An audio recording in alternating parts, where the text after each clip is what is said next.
Hi, I'm Manny and welcome to MojoTalks, where today we're breaking down the season finale of The Walking Dead. Are people still watching it? I can tell you for sure that there's 2 people in the office still watching it, and they are with me today. I'd like to introduce Matt, the adequate host of the Cinephiles, and Mike, the host of Nothing. I'm nailing it. I nailed that. So guys, Walking Dead Season 8 has come to a wrap. It's been a long and kind of like exciting trip to it.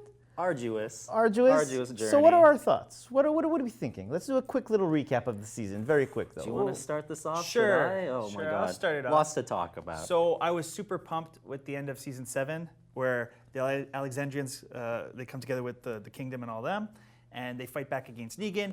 Negan gets in his truck and he's like, and he drives away. Flips the Yeah. bird. He flips the bird, which is classic Negan, and then he has all of his troops, and he's like, "We're going to war, boys!" And you're like, "Oh man, they're gonna murder the Alexandrians. There's no way. They're outnumbered like 10-1."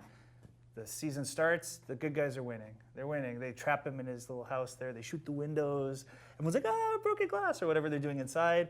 It just drags. It was just to postpone everything, so it's a drag. And the season was 16 episodes, 2 of 8 and 8. I think it should have been more condensed, but they're not going to do that. It could have been like Netflix, where it's 10 episodes and you binge it. If you binge these 16 episodes, you're sleeping. Matt, Until your it wakes thoughts? you up. Are you on the side of Mike or you're on the... Yeah, I'd agree with Mike. It was definitely a snoozer of a season, and especially because it was such a snoozer, I was like, okay, the finale, they're coming out guns a-blazing, and it just wasn't like that. I honestly think this episode, this finale, is the moment the show just completely jumped So the you shark. think this is the moment where it's ended. So let's get into the finale. So the Yeah. finale is marketed. It's all Negan versus Rick. Yeah. This is where it's going to go down. This is the episode.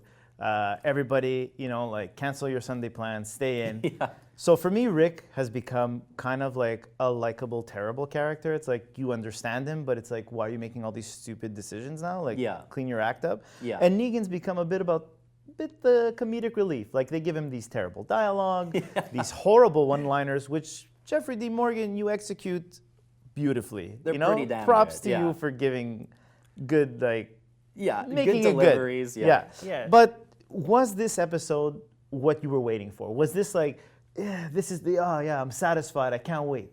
I definitely say no. Mike? No. Everything sounds good on paper of what happened. It was kind of built up to be kind of a battle of the bastards from Game of Thrones, which was epic Yeah. in every way. And it was just full flat. It was totally flat. Where they're at the bottom of the hill, they're surrounded.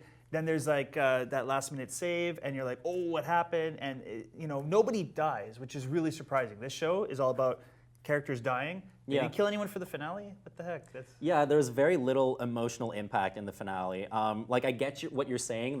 We're hoping at least that the comparison between this finale and the On Game some of level, Thrones like finale would happen.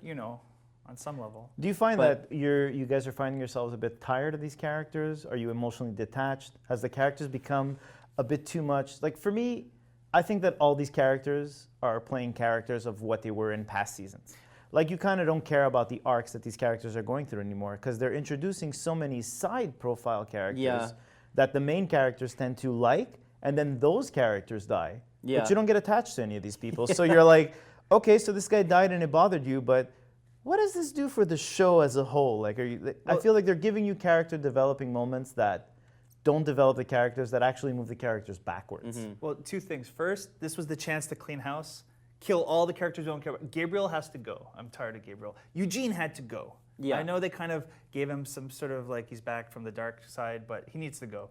A lot of these characters need to go. Make it a tighter show, right? And the ones that are there, they keep going in circles. Morgan, for example, life is sacred. I kill everybody with my stick. I slash their throats for no reason when they're giving up. Life is sacred. Like it keeps going back and forth. That where else can he go? I don't care. Go, why Well, don't where you else we could go is Fear the Walking Dead, Yeah. which is another mess of a story. Yeah. We're not going to get into that exactly, but they tried to do like a expanded universe where like they kind of trail off. We had some Yeah. cameos from But the... he's still doing the circle thing. He's like, I don't want to be around people. I got to be around people. I don't want to be Yeah. around people. So I'm on basi- another show. I'm around people. That's great. So Yeah. basically they took a bad character and put him in a bad show, so now we completely don't care He's about the Fear lead the too, Walking eh? Dead.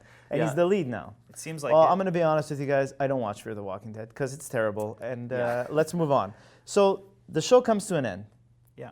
and something interesting happens within the main characters. So Right, it I'll goes- leave that off to you. What do you guys think? I think it went from a build-up to all-out war, and like the posters were more exciting than the actual war. You know, where they're all like with the Yeah. mean faces. Yeah. All-out war, and now it's civil war, right? They got 3 characters. They got Maggie, Jesus, and Daryl, and they're plotting against Rick, which doesn't make sense. Well, it makes sense for Maggie because of what happened to Glenn. Daryl was a prisoner, so it kind of makes sense for him. Jesus, there's no reason Jesus would be at the table. Jesus would be talking. Made think- no sense to me. The reason why they're bringing in Jesus, I think, is because he's rapidly becoming one of the favorites. Like fans kind of just like him.